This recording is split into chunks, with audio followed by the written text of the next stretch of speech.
Olá pessoas, quem fala aqui é Belmiro, bem-vindos e bem-vindas ao nosso podcast.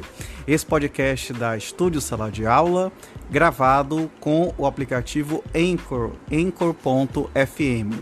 Então recomendo, se vocês quiserem acompanhar melhor nos podcasts, também produzir o seu próprio podcast, grave com o Anchor, em que você não tem que pagar nada e também não tem limite de armazenamento. Então, sem mais delongas, vamos então para o nosso episódio.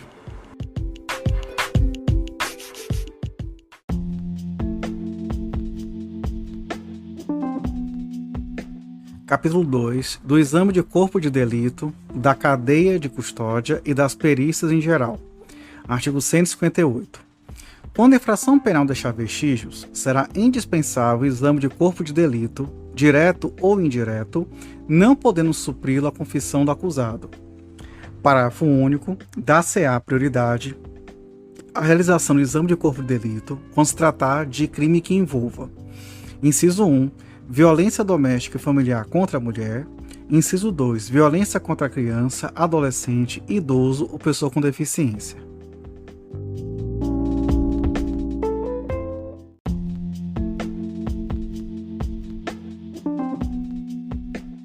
Artigo 158-A. Considera-se cadeia de custódia o conjunto de todos os procedimentos realizados para manter e documentar a história cronológica do vestígio coletado em locais ou em vítimas de crimes, para rastrear sua posse e manuseio a partir de seu reconhecimento até o descarte. Parágrafo 1º. O início da cadeia de custódia dá-se com a preservação do local do crime ou com procedimentos policiais ou periciais nos quais seja detectada a existência de vestígio. Parágrafo 2º. O agente público que reconhecer um elemento como de potencial interesse para a produção da prova pericial fica responsável por sua preservação. Parágrafo 3º. Vestígio é todo objeto ou material bruto, visível ou latente, constatado ou recolhido, que se relaciona à infração penal.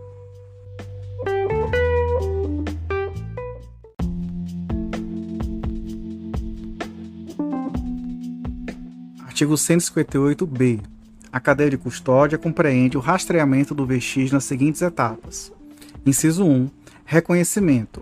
Ato de distinguir um elemento como de potencial interesse para a produção da prova pericial. Inciso 2. Isolamento. Ato de evitar que se altere o estado das coisas, devendo isolar e preservar o ambiente imediato e relacionado aos vestígios do local de crime.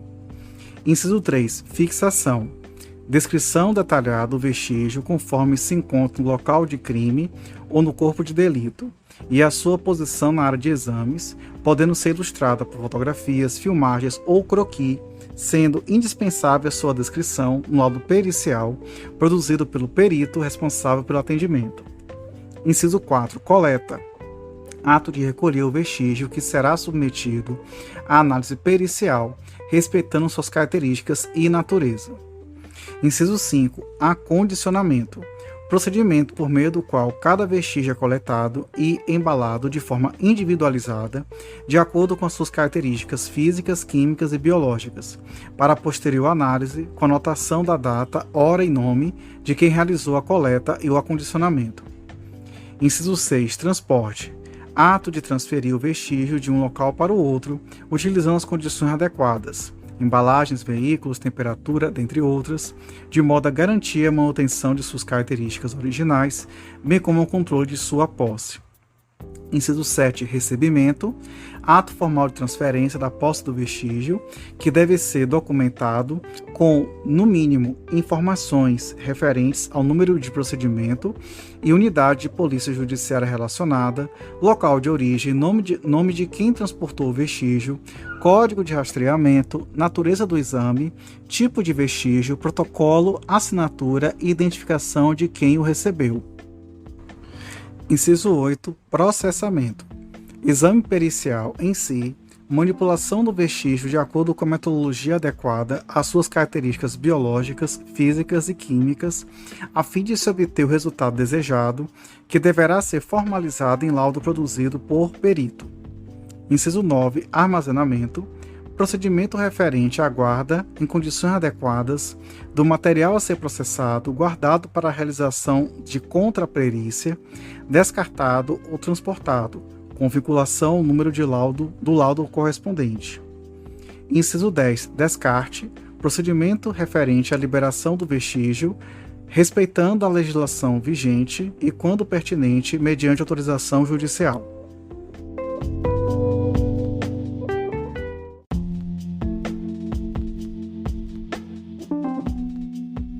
Artigo 158-C. A coleta dos vestígios deverá ser realizada preferencialmente por perito oficial, que dará o encaminhamento necessário para a central de custódia, mesmo quando for necessária a realização de exames complementares. Parágrafo 1º.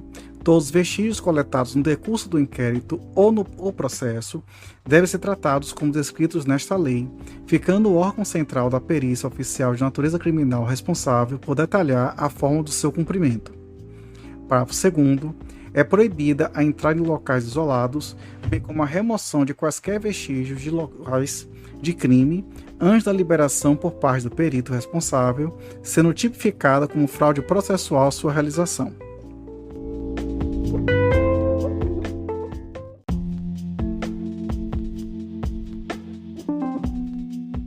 Artigo 158-D. O recipiente para acondicionamento do vestígio será determinado pela natureza do material. Parágrafo 1º. Todos os recipientes deverão ser selados com lacres, com numeração individualizada, de forma a garantir a inviolabilidade e a idoneidade do vestígio durante o transporte. Parágrafo 2º. O recipiente deverá individualizar o vestígio, preservar suas características, impedir contaminação e vazamento, ter grau de resistência adequado e espaço para registro de informações sobre o seu conteúdo. Parágrafo 3º. O recipiente só poderá ser aberto pelo perito que vai proceder à análise e, motivadamente, por pessoa autorizada. Parágrafo 4º. Após cada rompimento de lacre, deve-se fazer constar na ficha de acompanhamento de vestígio o nome e matrícula do responsável, a data, o local, a finalidade, bem como as informações referentes ao novo lacre utilizado. Parágrafo 5º. O lacre rompido deverá ser acondicionado no interior do novo recipiente.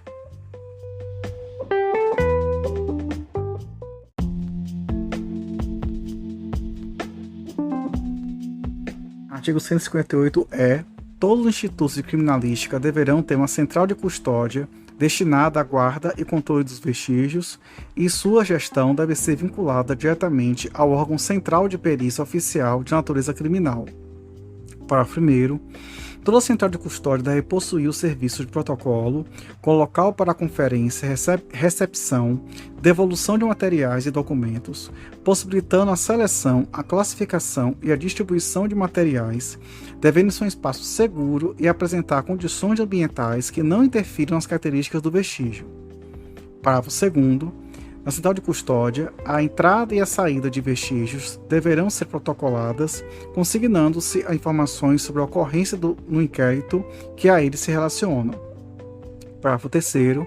Todas as pessoas que tiverem acesso ao vestígio armazenado deverão ser identificadas, deverão ser registradas a data e a hora do acesso. Parágrafo 4º. Por ocasião da tramitação do vestígio armazenado, todas as ações deverão ser registradas, consignando-se a identificação do responsável pela tramitação, a destinação, a data e horário da ação.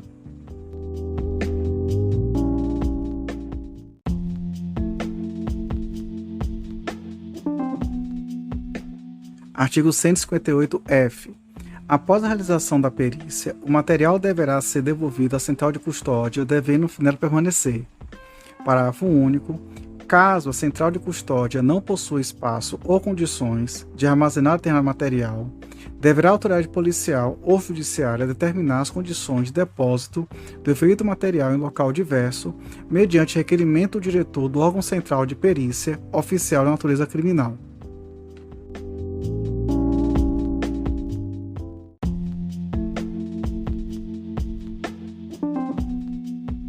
Artigo 159. O exame de corpo de delito e outras perícias serão realizados por perito oficial, portador de diploma de curso superior. Parágrafo 1º. Na falta de perito oficial, o exame será realizado por 2 pessoas idôneas, portadoras de diploma de curso superior, preferencialmente na área específica, dentre as que tiver habilitação técnica relacionada com a natureza do exame. Parágrafo 2º. Os peritos não oficiais prestarão o compromisso de bem fielmente desempenhar o encargo. Parágrafo 3º. Serão facultadas ao Ministério Público, ao assistente de acusação, ao ofendido, ao querelante e ao acusado a formulação de quesitos e indicações do assistente técnico. Parágrafo 4º. O assistente técnico atuará a partir da sua admissão pelo juiz e após a conclusão dos exames e elaboração do laudo pelos peritos oficiais, sendo as partes intimadas desta decisão. Parágrafo 5º. Durante o curso do processo judicial, é permitido às partes quanto à perícia. Inciso 1.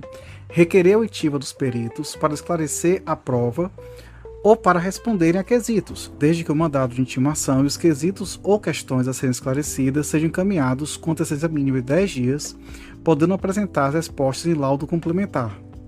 Inciso 2. Indicar assistentes técnicos que poderão apresentar pareceres em prazo fixado pelo juiz ou a ser inquiridos em audiência. Parágrafo 6º. Havendo requerimento das partes, o material probatório que serviu de base à perícia será disponibilizado no ambiente do órgão oficial, que manterá sempre sua guarda e na presença de perito oficial para exame pelos assistentes, salvo se for impossível a sua conservação. Parágrafo 7º. Tratando-se de perícia complexa, que abranja mais de uma área de conhecimento especializado, poder-se-á designar a atuação de mais de um perito oficial e a parte indicar mais de um assistente técnico.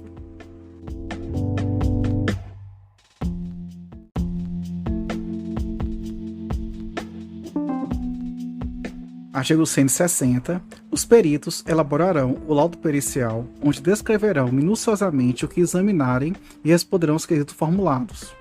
Parágrafo único. O laudo pericial será elaborado um prazo máximo de 10 dias, podendo este prazo ser prorrogado em casos excepcionais a requerimento dos peritos.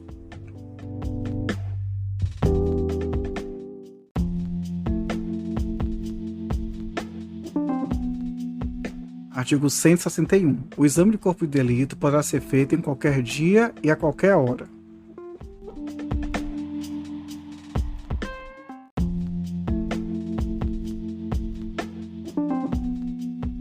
Artigo 162. A autópsia será feita pelo menos 6 horas depois do óbito, salvo se os peritos, pela evidência dos sinais de morte, julgarem que possa ser feita antes daquele prazo, o que declararão no auto. Parágrafo único. No caso de morte violenta, bastará o simples exame externo do cadáver, quando não houver infração penal que apurar, ou quando as lesões externas permitirem precisar a causa da morte e não houver necessidade de exame interno para a verificação de alguma circunstância relevante.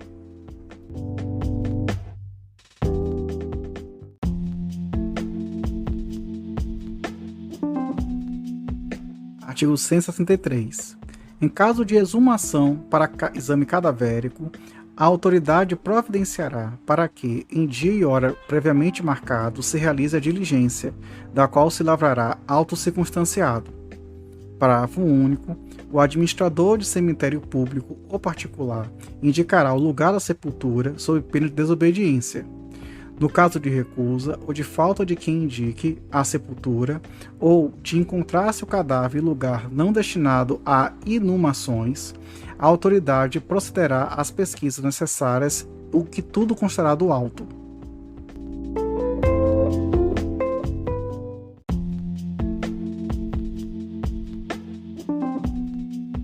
Artigo 164. Os cadáveres serão sempre fotografados na posição em que forem encontrados, bem como, na medida do possível, todas as lesões externas e vestidos deixados do local do crime.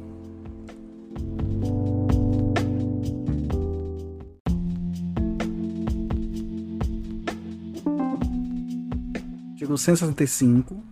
Para apresentar as lesões encontradas no cadáver, os peritos, quando possível, juntarão ao laudo do exame provas fotográficas, esquemas ou desenhos devidamente rubricados.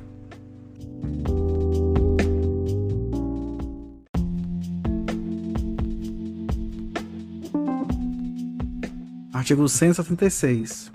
Havendo dúvida sobre a identidade do cadáver exumado, proceder-se-á ao reconhecimento pelo Instituto de Identificação e Estatística, ou repartição congênere, ou pela inquirição em testemunhas, lavrando-se auto de reconhecimento e de identidade, do qual se descreverá o cadáver com todos os sinais e indicações. Parágrafo único. Em qualquer caso, serão arrecadados e autenticados todos os objetos encontrados que podem ser úteis para a identificação do cadáver.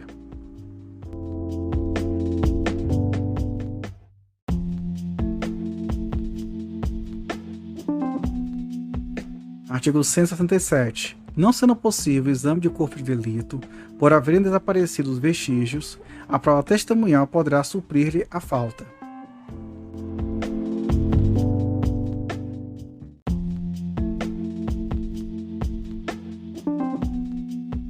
Artigo 168. Em caso de lesões corporais, o primeiro exame pericial tiver sido incompleto, proceder-se-á a exame complementar por determinação da autoridade policial ou judiciária, de ofício, ou requerimento do Ministério Público, do ofendido ou do acusado, ou de seu defensor. Parágrafo 1º. No exame complementar, os peritos terão presente o auto de corpo de delito, a fim de suprir-lhe a deficiência ou retificá-lo. Parágrafo 2º. Se o exame tiver por fim precisar a classificação do delito no artigo 129, parágrafo 1º do Código Penal, deverá ser feito logo que decorra o prazo de 30 dias contada a data do crime. Parágrafo 3º. A falta de exame complementar poderá ser suprida pela prova testemunhal.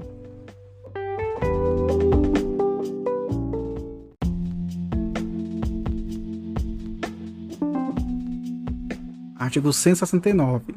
Para o efeito de exame do local onde houver sido praticada a infração, a autoridade providenciará imediatamente para que não se altere o estado das coisas até chegar aos peritos, que poderão instruir seus laudos com fotografias, desenhos ou esquemas elucidativos.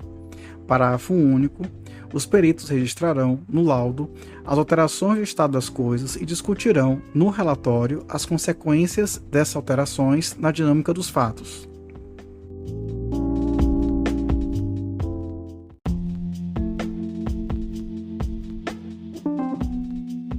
Artigo 170. Nas perícias de laboratório, os peritos guardarão material suficiente para a eventualidade de nova perícia. Sempre conveniente, os laudos serão ilustrados com provas fotográficas ou microfotográficas, desenhos ou esquemas.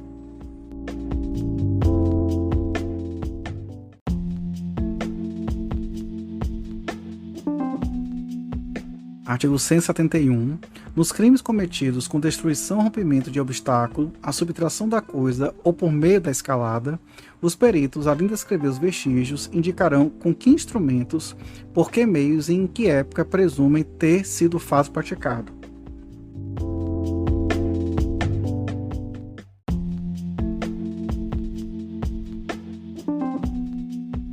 Artigo 172. Proceder-se-á, quando necessário, à avaliação de coisas destruídas, deterioradas ou que constituam produto do crime. Parágrafo único. Se impossível a avaliação direta, os peritos procederão à avaliação por meio dos elementos existentes nos autos e dos que resultarem de diligências.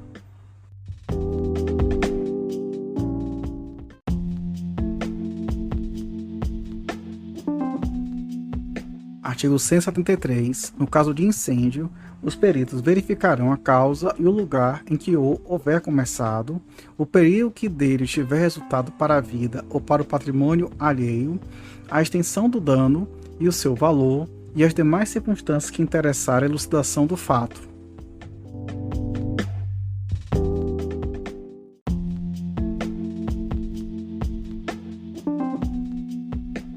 Artigo 174. O exame para reconhecimento de escritos por comparação de letra observar-se-á o seguinte. Inciso 1. A pessoa a que se atribua ou se possa atribuir o escrito será intimada para o ato se for encontrada.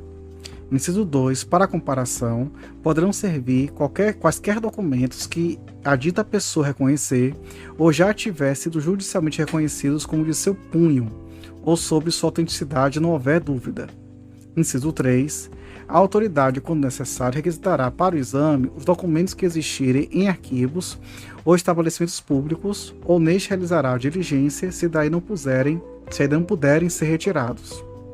Inciso 4. Quando não houver escritos para comparação ou forem suficientes os exibidos, a autoridade mandará que a pessoa escreva o que lhe for ditado. Se estiver ausente a pessoa, mas no lugar certo, essa última diligência poderá ser feita por precatória, em que se considerarão as palavras que a pessoa será intimada a escrever.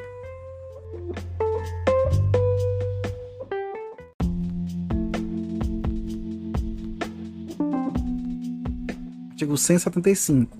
Serão sujeitos a exame os instrumentos empregados para a prática da infração, a fim de se lhes verificar a natureza e a eficiência.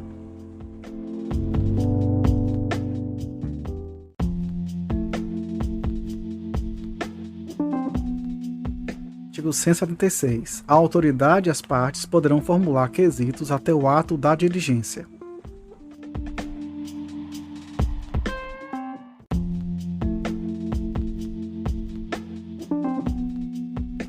Artigo 177. No exame por precatória, a nomeação dos peritos far-se-á no juízo deprecado. Havendo, porém, no caso de ação privada, acordo das partes, esta nomeação poderá ser feita pelo juiz deprecante. Parágrafo único. Os quesitos do juiz e das partes serão transcritos na precatória.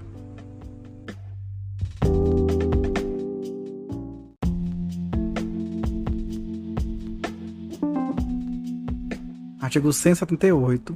No caso do artigo 159, o exame será requisitado pela autoridade ou diretor da repartição, juntando-se ao processo o laudo assinado pelos peritos.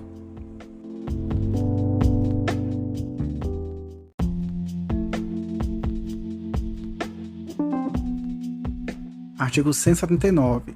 No caso parágrafo 1º do artigo 159, o escrivão lavrará o auto respectivo e que será assinado pelos peritos e, se presente ao exame, também pela autoridade.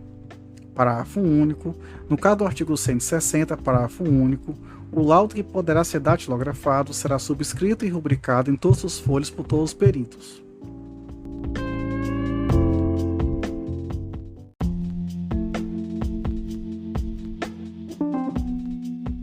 Artigo 180. Se houver divergência entre os peritos, serão consignados no auto do exame as declarações e respostas de um e de outro, ou cada um redigirá separadamente o seu laudo e a autoridade nomeará um terceiro. Se este divergir de ambos, a autoridade poderá mandar proceder o novo exame por outros peritos.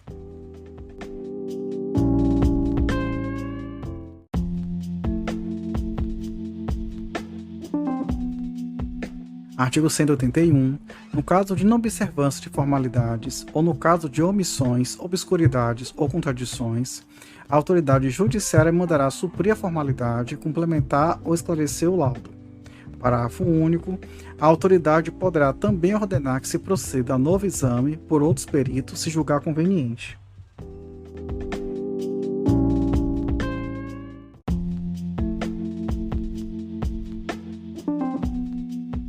Artigo 182. O juiz não ficará adstrito ao laudo, podendo aceitá-lo ou rejeitá-lo no todo ou em parte.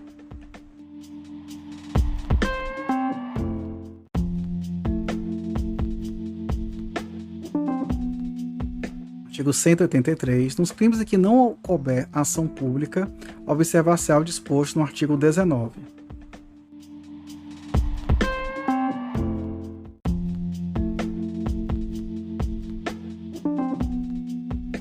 Artigo 184.